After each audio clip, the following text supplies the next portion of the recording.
So the relationship between Israel and Jordan are strategically important. We've heard about their security important for Israel and Jordan. And it is based on diverse collaborations. We would like to focus on water and energy.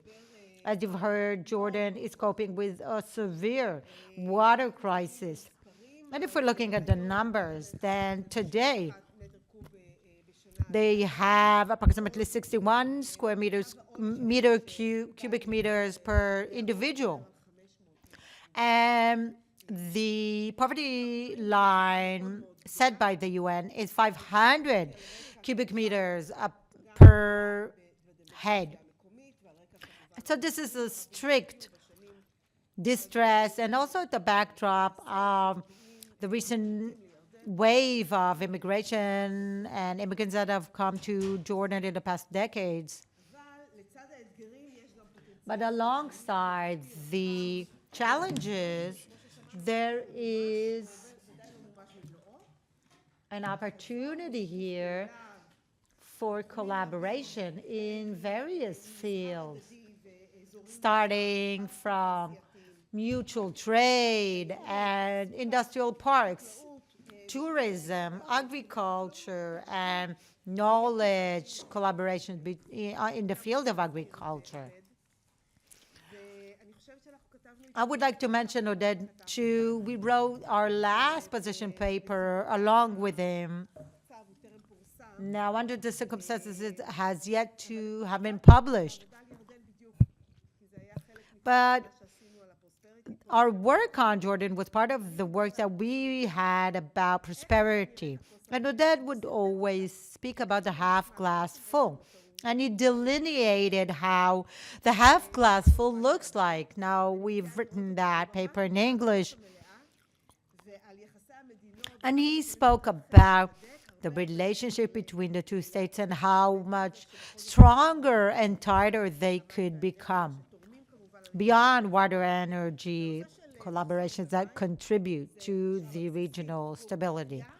Now, lack in water, which is the basic resource for the population, may also undermine the stability of the regime in Jordan, and we'll refer to that. I would like to invite our speakers.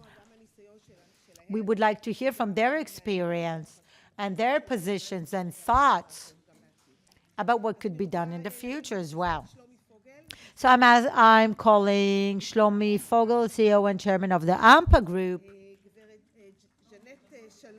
Jeanette Shalom, the Manager of Projects in the Energy Ministry, Advocate Jitzchak Alster, consultant to the Israel Water Authority on international law and water relations with Jordan, and he's our active participant from the Ministry of Foreign Affairs for the organization of this day and conference.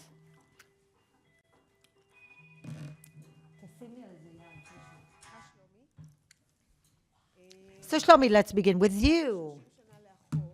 Looking back 30 years, the arrangements, the opportunities, do you think Israel fulfilled its potential? And give us some details, because of course it's clear that it did not fulfill its potential. And I'll ask you another question. We want to hear from your experience about Sharon, the Jordan Gate, and other projects. How could we better promote these projects and invite other partners to join? Well, the potential has not been fulfilled. The potential is much greater. And what I can say is only give several examples of what had happened in the meanwhile in the Arab world that I have been working in since 1982, and I'll just give you a little example. When we began working in Dubai, it was easier for us to move from Dubai to Jordan and develop the businesses from zero to approximately a scope of $1 million. Now, when you sit with the Egyptians, with whom we've had peace for 30 years, we told them, look what we did in Dubai, and look what happened in Egypt. The El Arish port is working. We do sign transactions and deals in great scopes. And I think that it calms them in refers to North Sinai, and this also helps us security-wise. Now, when I look and analyze what could be done in Jordan and hasn't been done yet, and actually we haven't been successful yet, first of all, we need to look at the strategy. Where is the king's problems? Well, the king initially is stressed in a number of fields. And we need to help him. First of all, there's the pressure from the Iraqi side, I call it PMF, Hezbollah in Iraq, who have been pressuring him constantly. He has an issue of the employment in Jordan, and from time to time I sit with him and I show him where strategy could be helpful and how we as Israelis could help. Now, all the projects that I was involved in, at least the Jordan gate that I entered in 2009, well, I initially received the approvals to build the gate. Now, the problem was not the Israeli side. We have to see, I don't want to blame anyone, but we have to see, as a result of the closure of Yemen and the passages there, the Bab el-Mandeb and the Eilat port, I can tell you that this is problematic. But there's an alternative here for transferring merchandise and products between Abu Dhabi, Jordan, and Israel. Relatively, they do travel, but we do need obviously to preserve the system. But the Israeli side, it takes us time to change the lorries, and then it costs a lot of money, and we need to improve those systems to streamline them in order to export. So as far as I'm concerned, the strategy is first of all commerce. That's the fastest strategy, and that's something we need to highlight. And this is what I'm doing now, really. In Israeli Port Authority, we are building quite a large storages and warehouses. So all the crops that arrive from Russia and Ukraine to Israel are transferred to Jordan. And this is how I'm decreasing the level of costs of pita bread. And this is how it can help them. So when I'm showing what they say, yeah, wow, just don't do it with any noise. We need to do it under the table, all of it. It's extremely fascinating, really. I think that as a person who was involved for many years in the Gate of Jordan project, and I'm glad we didn't meet. I was in the Ministry of Environmental Affairs then, so it wouldn't have been a promoting part of your project. And that red project I accompanied for 20 years, those projects are so large, so gigantic.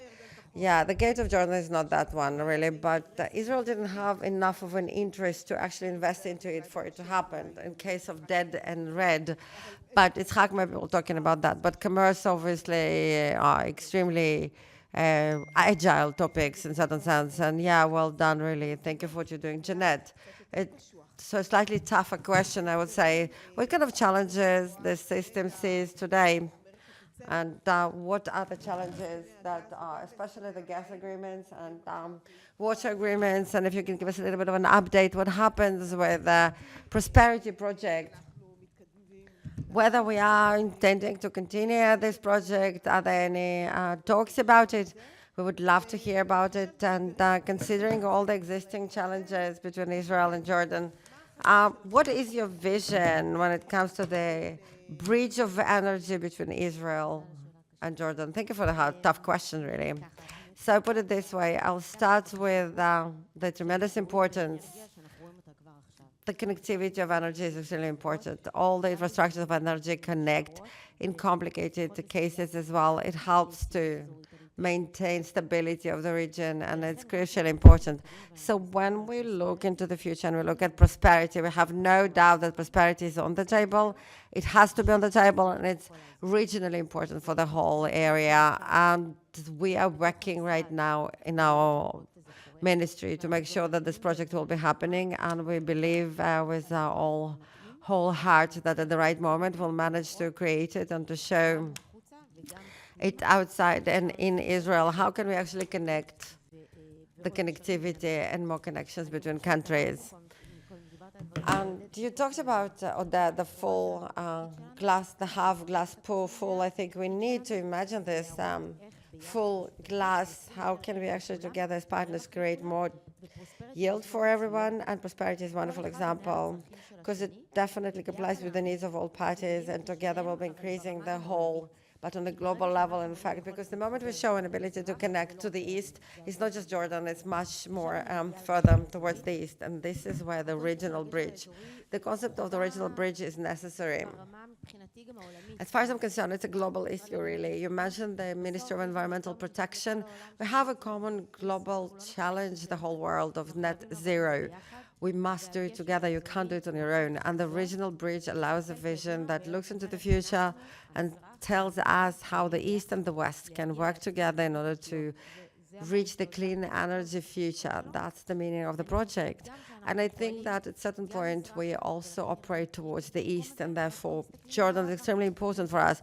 But we look at the Great Sea Interconnector in the West, electricity line connecting Europe to Israel, looking at the east and towards the west, that ad hoc projects will be the foundations upon which we'll be building this regional bridge. Gideon probably will be agreeing with you. It's Chak. As someone who accompanied for many years and drafted and wrote many of our agreements in the field of water economy, what would be your understanding from the perspective of 30 years of work in this field? What is the importance of existing agreements? And towards you, I would like to direct a question about the agreement that is supposed to end in this month, in the end of November. There is Bennett's agreement that was prolonged for 6 months. Will be.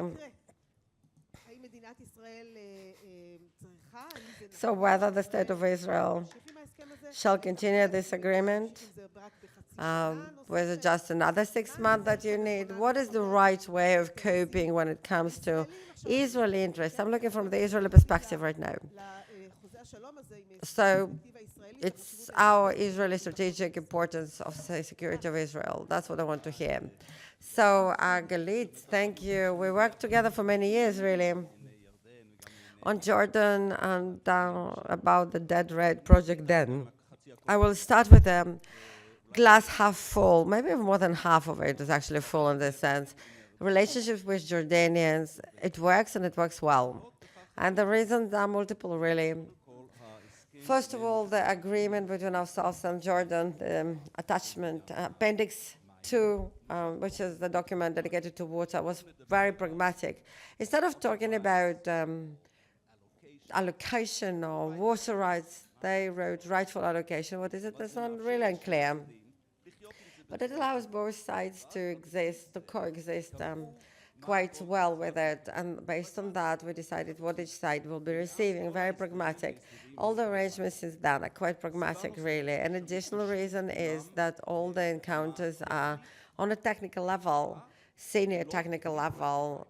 There's no politicians involved. That is indeed something that guarantees two things.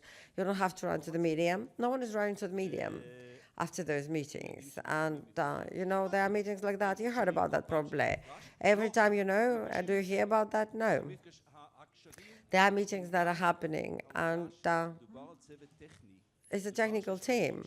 So people that are working in this field for many years, and the personal connections that are very good between different sides, and that allows you to deliver. Obviously, we are guided by the political rank, of course, but by definition, what we do is to do our work using our interpersonal relations. This morning, I saw an email received from the Jordanians on some issue. Doesn't matter, some current matter we are currently working on. Things carry on even today during the war, after all the declarations of the Safadi, the Minister of Foreign Affairs. There are open channels. And maybe I'll give you 2 pointers that will show you those connections that are very efficient. In the beginning, we used to meet in the Jordan Valley, somewhere there. Afterwards, after a few years, we traveled to Amman, and the meetings took place in Amman or in Israel. It was so much easier. This is also shows you the proximity of the connections. In one of the meetings, we had to prepare an agreement. And in presence of everyone, the Jordanian minister said, so you also can be our lawyer. So it actually shows what kind of relationship we have. Obviously, there are disagreements and there are disputes. We do not agree upon everything. Obviously, not everything we really want will be accepted. But things are done on a very efficient level. Let's talk about the other side. So, few large projects you mentioned, whether it's a Red Dead project. I worked many years on this matter, and in the end of the day, it didn't come to fruition. Probably, I hope maybe it will, but at that point, Gideon is happy that it didn't work out. Yeah. But I think it could have been a very positive project for both sides. But the Jordanians talk a lot about the fruit of peace. Fruit of peace is not just what is written in the agreement, but it's also things that exceed those agreements. It can be obtained, and you want to obtain with those agreements. There are 2 things. First, personally, I hope that Prosperity Blue, the water agreement, and Prosperity Green will become reality. I have this feeling, I don't know, it's my personal feeling, completely personal one, that it will happen. Because there's no choice. We don't have any choice, really. Jordan, the ability of Jordan to desalinate water is extremely limited because of limited access they have to the sea. Very small part, very small section of Red Sea and Aqaba. And this is not enough. Transferring water from Aqaba to Amman, whether it's through DC or directly, is extremely lengthy path, very expensive one, and the solution is through us. It's definitely much more successful one. About the last question that you kind of asked me, tell me, we have also official representatives. What would you recommend to the government of Israel? Well, now I'm in trouble, really. No trouble, really.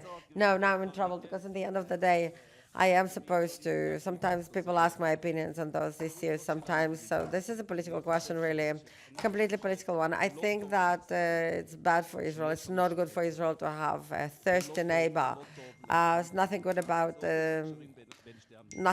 having a stable neighbor. It won't be good for both sides. When we talk about the scarcity of water, it's a gap of 400 million cubic meters of shortage between the consumption and the pumping of water, even at the zenith of the drought in Israel. And there was a girl that in this commercial with this peeling of skin, and she said Israel dries up. But we opened the faucet, we still had water even then. When you come to Amman once a week, once in 2 weeks, you have water. We can't grasp the meaning of shortage of water.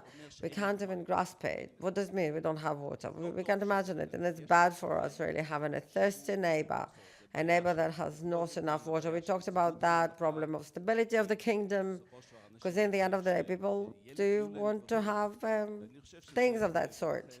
And I think that's exactly any arrangement. And we need to think about aspect of relations between 2 countries.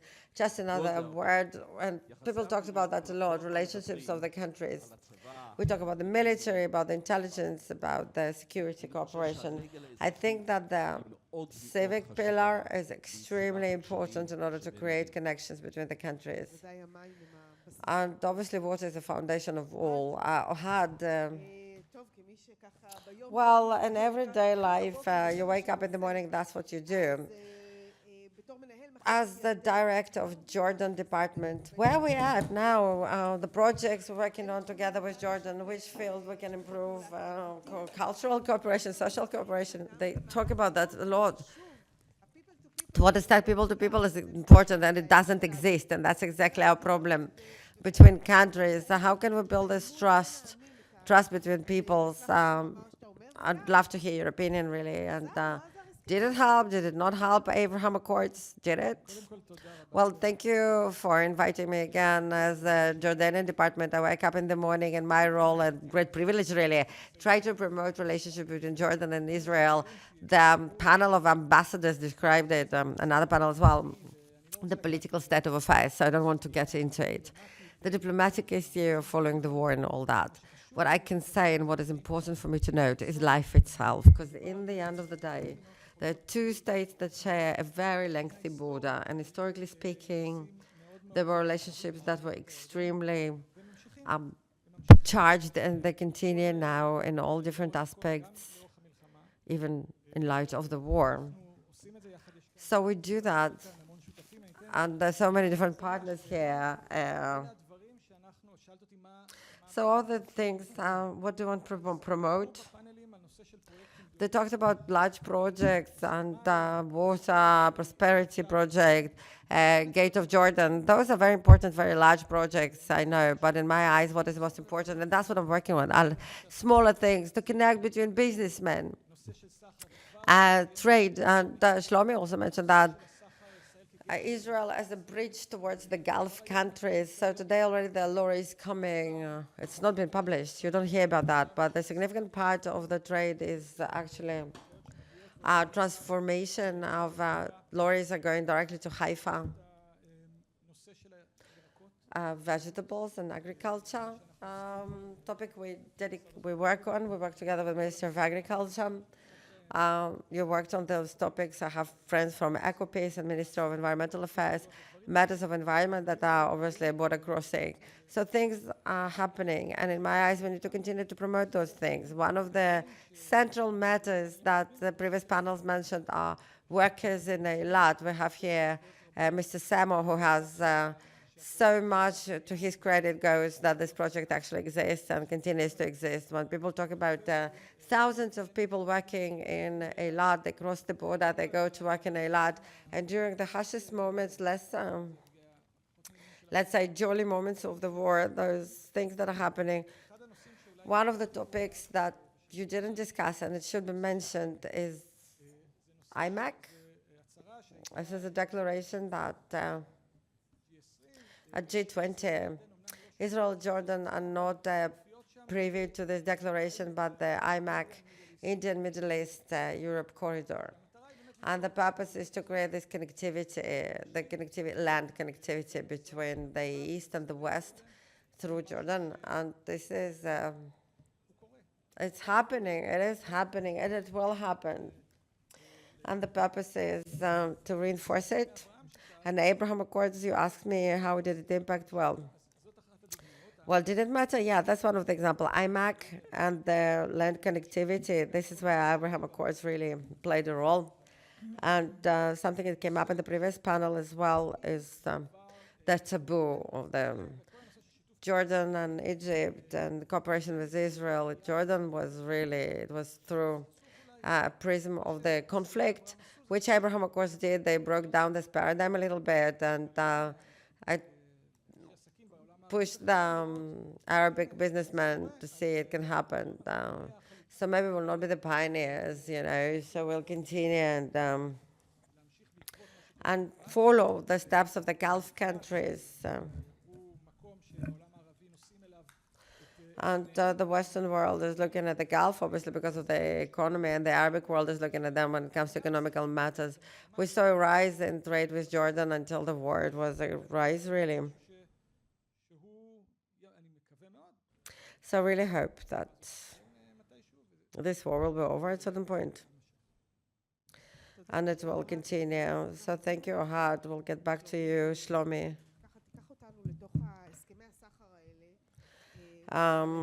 Talk us through those trade agreements and the regional stability, and what is the vision? Where can we expand that? What kind of business opportunities were mentioned? IMAC, we talked about IMAC. And there's so many opportunities. So as a businessman, I would like to hear from you, and if you allow me to ask you, what do you think the government should do? What kind of infrastructure this government should provide in order for you to be able, as businessman, to expand this trade and obviously to contribute to the global and regional stability? So many questions in one, really. It's hard to answer it in 1 minute. But I love giving examples, really, and it shows us the problem say to what extent it's important to keep King Abdallah at power. We need to help him. And let's look at Gaza together with Ophir Lipstein, the Arazim trade zone 2 weeks before Tabernacle holiday. There was an inauguration ceremony. We received all the approvals.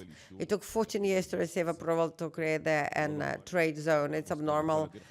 And Amos can tell you how long did it take us to take the approval of the bridge of a free trade zone. Unbelievable. Elsewhere in the world, they should have kissed me and begged me to move it forward. Here's the other way around in the legacy processes. And unfortunately, we are the problem. But what I did learn from the Arazim free trade area, our naivety as businessmen sometimes, we want to help people, the good people in Gaza, maybe to overcome the hardships of the evil. But it was naivety, I guess. But we need to support all the rulers that talk about peace with Israel. So I want to go back to Jordan. It does show the importance how we can actually help the king. So when I look at how can I help the king, really, I sit down with him and tell him, listen, you need work opportunities. Israelis know how to generate workplaces. Instead of me to moving factories to China, and I did, let's move it to the free trade area. That was the idea in 2009. But it took just 10 years to receive the bridge, and yet the friction is within Israel. So what do we need to do in order to promote it? First of all, we need simpler bureaucracy. The Sheikh Hussein border crossing is problematic. It's very slow. It's not fast.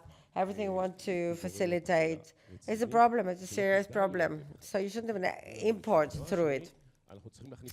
We need to actually introduce the train, railroad. I believe we'll manage to introduce trains into Jordan. It's in Beit Shean today. They have very clear understandings on the Jordanian side. They need it more than us. So when you want to send a lorry from Haifa, it will cost you 3,000 shekels. 30 tons at 100 shekels per ton, but the train that is taking phosphates from Jordan to Haifa is $9. So this is something that will generate an economical interest that will also keep us safe and keep them safe. You must create these win-win situations. And it's been mentioned how it generates values for both people. And we need to think in the Middle East, how can we benefit, but how can they benefit as well? And if we'll adopt this approach, and this is, by the way, the program I wrote in 2007, the economical peace, I wrote it in Dubai. And some of the politicians adopted it, and I still believe in it, though my partner, Ophir Lipstein, was murdered. I still believe that's the only way for the day after, only creating value for both parties. And if we will not be able to do that, so how can we ask for help from the government? All this red tape really is absolutely insane. Secondly, again, someone like myself, again, since I'm slightly hyperactive, I never give up. But many businessmen, after twice, 3 times, they just leave. They don't care. And the clerks are coming and going, the ministers are coming and go, and we are the one that stay. So if you don't have the incentive running forward and you actually believe in it, you will not manage to pull it through. That's why we need to remove red tape, and I claim that the railroad will solve a tremendous problem. So you don't think that the railroad will be crossing into Jordan? The Israeli railroad will be crossing into Jordan? It will. It will generate an amazing value for Jordan, and this is how we'll connect to the port. Bigger export for them, more efficient export. Will be able to transport goods and etc. So thank you so much. Thank you. So to you, Jeanette, we're going back. What are the future directions that you think will reinforce the partnership between the states, in particular when it comes to the development of technology projects that are common in energy and water? And if you want to address Yitzchak's statement, it's also okay.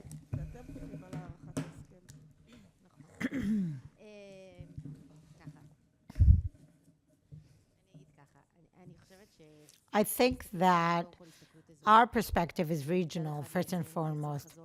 On the one hand, generating a clear vision, integrating in the IMET, and incorporating technology whenever we can generate connectivity. And when I say connectivity, I mean Jordan, Egypt, Cyprus, Greece, Europe, and the Far East. And when we draft the vision, we don't want to stop working on the regional, a huge project that connects us to our neighbors. That's one vector in which it's important for us to act, and we see it together with Jordan and other countries.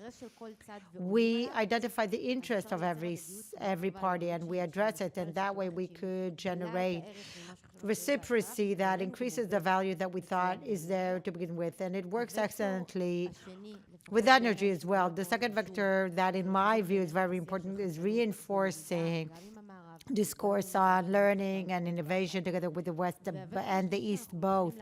And the third vector we're working on now, and I'm certain that other ministries have been working in this vein for a long time, is the concept of business.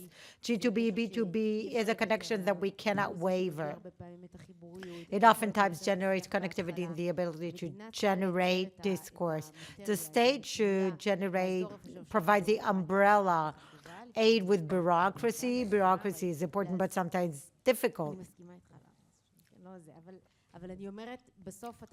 And I do say, at the end of the day, our role is to provide the umbrella, the G2G, the G2B, to draft a vision to allow players in the private sector to realize the vision, increase connectivity, and add value. That's what we try to do day to day.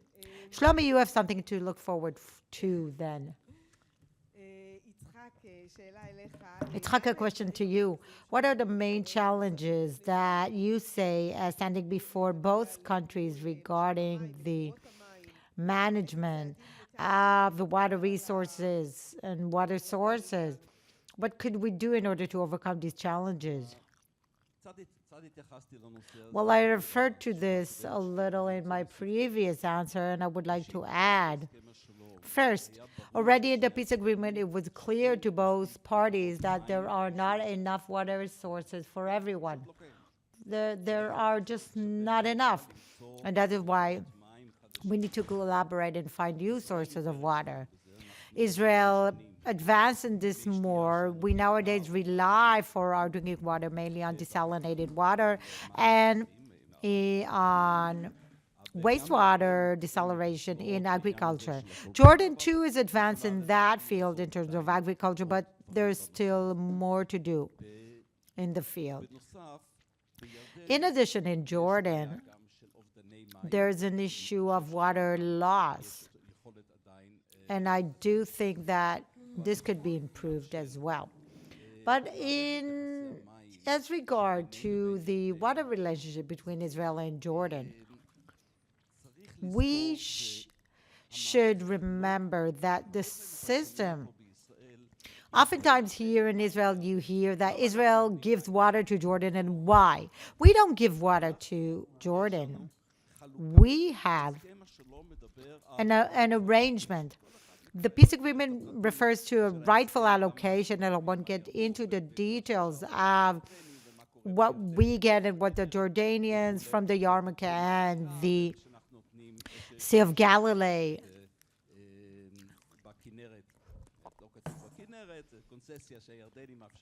And the Jordanians enable us to pump from the Sea of Galilee in the winter. We return the quantity in the summer. Now, there's no given. There are water selling arrangements of water from Israel to Jordan for money in order to address the needs. And as I said, we should not have a thirsty neighbor. It's not good neither for them nor for us.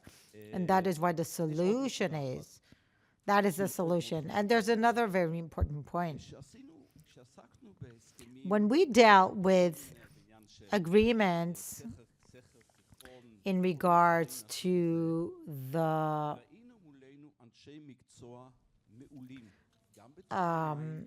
water, we saw excellent professionals in terms of water.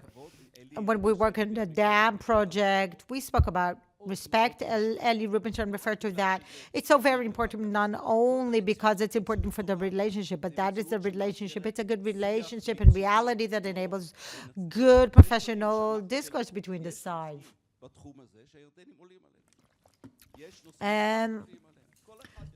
And some things the Jordanians do better and some things we do better, we can each assist each other and collaborate. And of course, in water technology, Israel has the preference and we could aid the Jordanians. The answer, therefore, is to find a solution for additional sources of water for Israel, and we've gone a long way there. And also for Jordan, and I think we referred to that, as I said,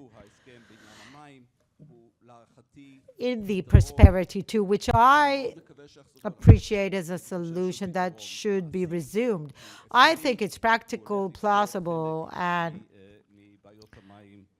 could solve several of Jordan's water issues.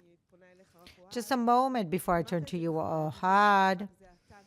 You said it cautiously, Yitzchak, that in the water agreements, we actually sell water rather than give them. But the state of Israel is always worried that, God forbid, it will not pay 1 cent more than it needs. However it costs, this is the sale price. And I think that Israel should also take into account that it's worth it for Israel to pay a little so that our neighbors will not be thirsty. This is exactly the place to be generous.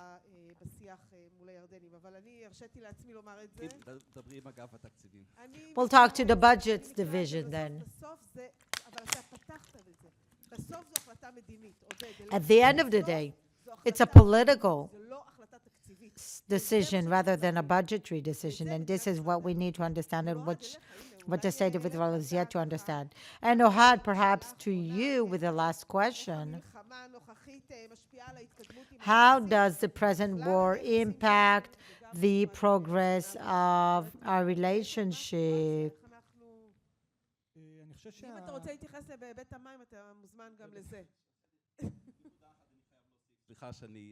I have just one point to add.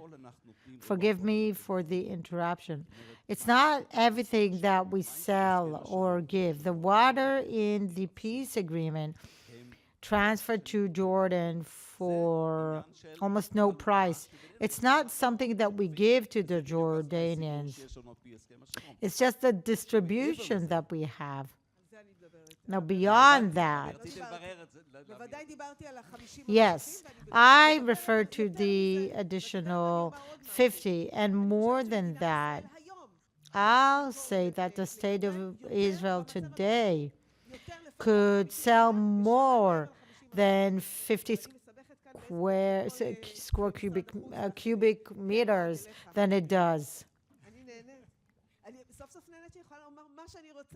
So I'm really enjoying saying what I want. I'm enjoying the fact that Tamir allows me to say what I want. Well, I'll say that the war has created a challenge not only versus Jordan, but all the other regional countries. Rogel, the ambassador here, said that Jordan has been taking the most critical stance towards Israel with its call to cease fire and with its criticism over its activity. And this is the sole state that has returned its ambassador. That's another declarative move. So the relationships have been hampered by the war, but still, in comparison to all the other neighboring countries, Jordan is closest to us. And we spoke about visa. If we're talking about environmental aspects, about pandemics or climatic issues, we're still trying to promote these. And we're trying to create the foundation. And I think Aqaba and Elat, in terms of the relationship, maybe that is an oasis that for the Israelis and Jordanians alike, this is something that could be worked on, even at times of crisis. I wanted to raise another idea, perhaps for the Ministry of Foreign Affairs.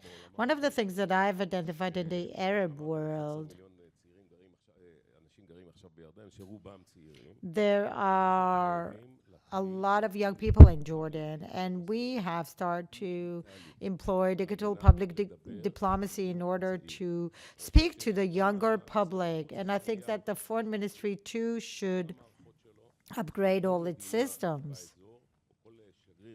And every country in the region, every ambassador to the countries in the region should coordinate this activity in order to influence the younger public. So I do think that we need a public diplomacy system that will do that. It's happening in the world, and we have to do so as well. Thank you. I hope that we manage to show the half glass full, as complicated as it is, with a lot of hope and a positive horizon for our relationship.